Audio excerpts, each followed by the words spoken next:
মহাভারত ও ভাগবত পুরাণে বর্ণিত এক রহস্যময় ঘটনার উপর ভিত্তি করে।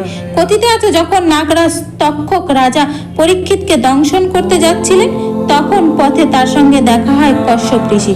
তক্ষক অহংকার করে বলে তার বিষের কোনো প্রতিকার এই ব্রহ্মাণ্ডে নেই। নিজের শক্তি দেখানোর জন্য তক্ষক এক বিশাল সবুজ বটগাছকে দংশন করলো।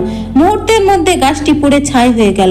তক্ষক হেসে বলল, এবার যদি পারো এটাকে আবার জীবিত করো। কশ্যপ ঋষি শান্তভাবে তার কমণ্ডল থেকে জল নিয়ে মন্ত্র পাঠ করলেন। সেই মন্ত্রপুত জল ছাইয়ের উপর পড়তেই এক আশ্চর্য ঘটনা ঘটল। ছাই থেকে আবার ডালপালা গজাতে শুরু করলো, আর কিছুক্ষণের মধ্যেই গাছটি আগের থেকেও বেশি সবুজ ও জীবন্ত হয়ে উঠল। এটা দেখে তক্ষক বুঝতে পারল যে তপবল ও মন্ত্রশক্তির সামনে তার ভয়ঙ্কর বিষ তুচ্ছ, কিন্তু তবুও সে হার মানেনি।